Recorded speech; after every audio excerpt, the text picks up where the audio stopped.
Hey everyone, and welcome back for another deep dive. So this time around, we're digging into something pretty heavy, custody disputes in Canada. Yeah, always a hot topic, right? You got it.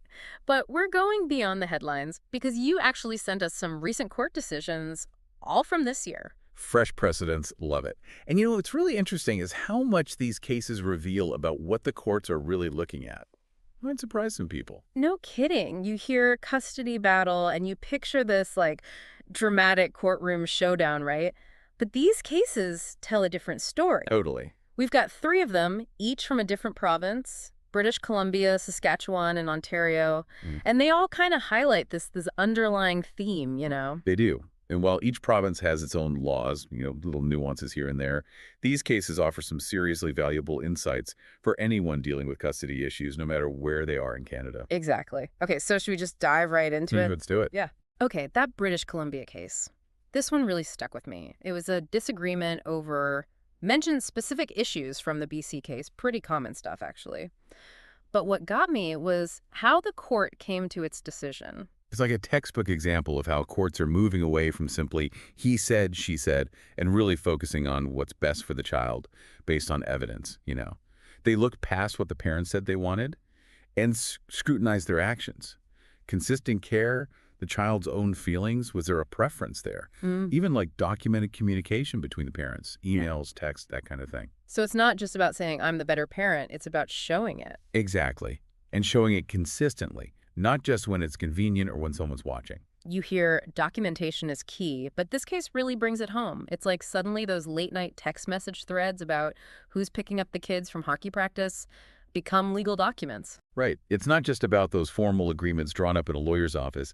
It's any record that shows your commitment to your child's well-being, your ability to, co-parent effectively. Right. Which, by the way, ties directly into that Saskatchewan case we've got.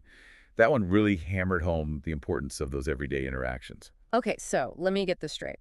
Something as simple as a text message confirming, like a doctor's appointment or a change in the pickup schedule, that becomes like evidence. It can, yeah. You're building a case, essentially, even if you're not planning on ever stepping foot in a courtroom. Wow, okay. That really changes how you view those everyday things, huh? It's not just about being organized, it's about potentially protecting your child's best interests down the line. Exactly. You're creating a clear, accurate record of what's happening in your child's life, just in case you ever need it.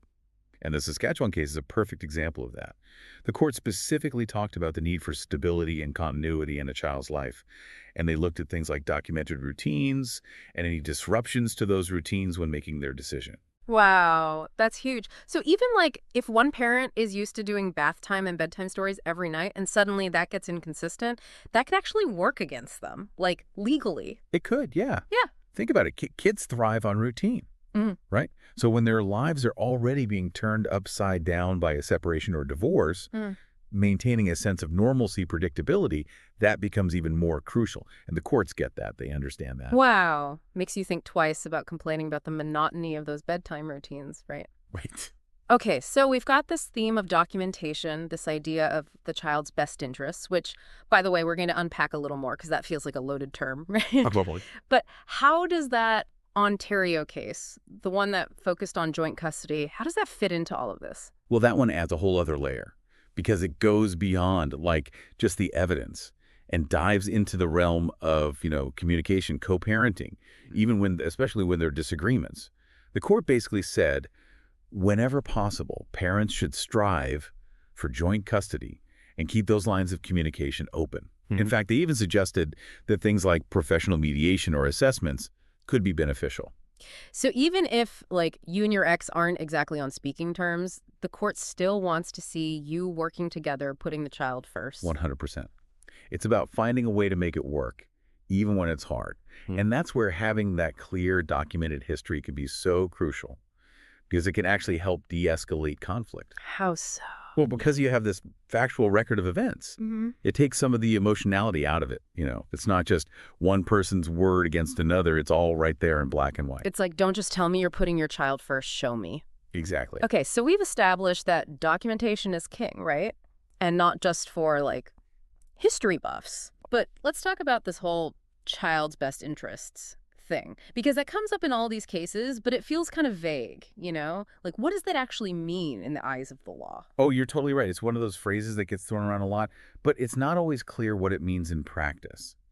These cases do offer some clues, though. Consistently, the courts are looking at the big picture, the physical, emotional, and psychological well-being of the child. They're factoring in things like the stability each parent can provide, the quality of each parent-child relationship, any potential risks or red flags. So less about who has the fancier car or the bigger house, more about who's creating the most stable and nurturing environment. 100%. In fact, if you look at these cases, material possessions are almost irrelevant compared to the overall quality of care, the emotional landscape a child is being raised in. That Saskatchewan case, the one we keep coming back to, that's a prime example. The court was laser focused on the importance of a consistent routine. Like, they outright said that even minor disruptions to a child's schedule could work against a parent. Wait, really? So, like, if you're used to doing bath time and bedtime stories every night and suddenly that gets all inconsistent, that could actually hurt your case. It could, yeah. Because again, kids thrive on routine. So when their lives are already being turned upside down by a separation, maintaining a sense of normalcy, predictability, that becomes even more vital. And the courts get that, you know? They understand child development. Wow.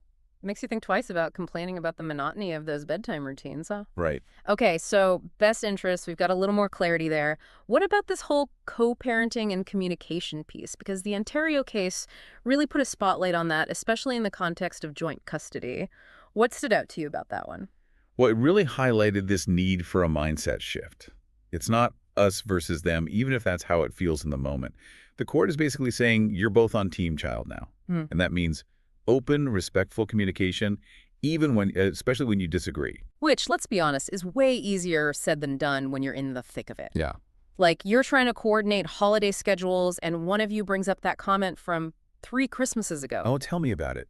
And that's where these cases offer some really practical advice. Remember how the Ontario decision mentioned professional mediation? That's becoming increasingly common, having that neutral third party there to help navigate those tricky conversations. So it's like having a referee for your co-parenting relationship, Yeah. someone to keep things fair and hopefully a little less emotionally charged. Exactly. It goes back to putting the child's needs first. Even if you and your ex can't be in the same room without, like, wanting to reenact the scene from Kramer versus Kramer, you can still commit to effectively communicating and making decisions together that benefit your child. And the courts get that it's not always easy, but they're increasingly providing avenues to make it possible. Okay, I'm seeing a theme here. Best interests, documentation, open communication, maybe a mediator on speed dial. It's a lot to juggle, especially on top of, the emotional roller coaster of separation or divorce. Right. And that's going to be where good legal advice comes in, right? Absolutely. Having a good family lawyer in your corner can make all the difference. And it's not just about having someone there for court appearances. It's about having guidance and support throughout the entire process. So they're like your custody co-pilot. I love that. Yes, your custody co-pilot. Less intimidating than legal eagle, right? More helpful than, like, that lawyer I call when things go wrong. Exactly. A good family lawyer helps you understand your rights, your responsibilities within the Canadian legal system, which can feel really overwhelming, especially at first. They can help you draft agreements, navigate the ins and outs of custody arrangements, and generally make sure that both you and your child are protected every step of the way. So it's less about lawyering up and more about empowering yourself with knowledge and support so you can make the best possible decisions for your family, which, let's be real, when you're talking about your kids, that's priceless. Couldn't agree more.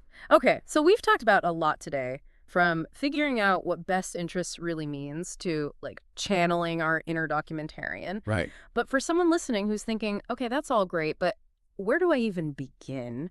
What are the concrete takeaways here? It's totally understandable to feel overwhelmed. It's a lot to take in, absolutely. So let's break it down in some actionable steps. First and foremost, knowledge is power. Yeah. Right? And the Canadian legal system, let's face it, it can feel like a maze sometimes, especially when you're dealing with something as emotionally charged as custody. So step one is really about taking the time to understand, your rights and responsibilities. So, like, step one is become a Canadian custody law scholar. Mm. Well, I'm kidding, I'm kidding. But seriously, where do you even start with that? Don't worry, there's no exam at the end of this.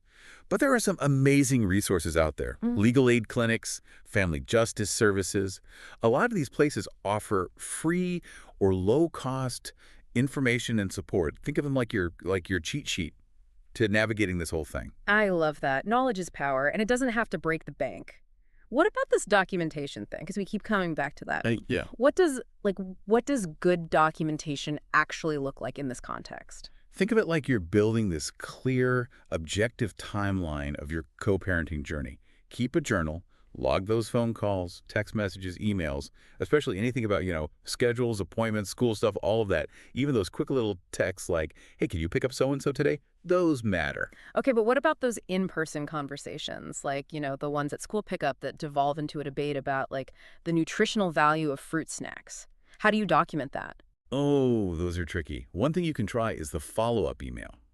So after a conversation, even just a quick one, send a quick email summarizing what you talked about. Something like, just confirming our chat about child's name's dentist appointment we agreed on. Just create that paper trail.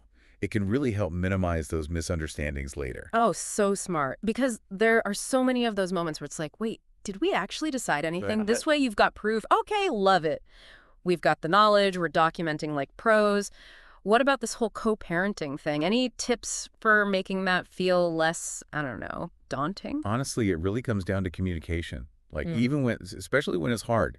And I always say, try to approach these conversations from like a business standpoint. So focus on the issue, try to keep your emotions in check and aim for solutions that you can both at least like reasonably get behind. So, like we talked about earlier, shifting from that battlefield mentality to more of a we're on the same team approach. Yes, Yeah. exactly. And listen, seeking professional help, whether it's mediation or counseling, whatever, that's not a weakness. Yeah.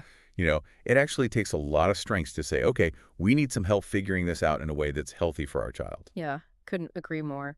So as we wrap up this deep dive into the world of custody disputes, it sounds like the key takeaways are arm yourself with information, document, Yes. and prioritize open communication, even when it's really hard. Perfectly summarized. It's a complex area of law. It's often emotionally charged. But by really focusing on the well-being of the child, seeking expert guidance, and remembering that you are not alone in this, it does become a lot more manageable. That's so important to remember. You are not alone. We've covered a lot today, but if you're feeling overwhelmed, just take a deep breath. Yeah. Because there are resources, there are experts, and there's a whole community of people who get it. They've been there. Absolutely. And never underestimate the power of advocating for yourself and advocating for your child. Stay informed, stay engaged, stay hopeful. So well said. And on that note, we'll leave you with this thought. These cases, they highlight the legal side of custody, right? But at their heart, they're really about families in transition.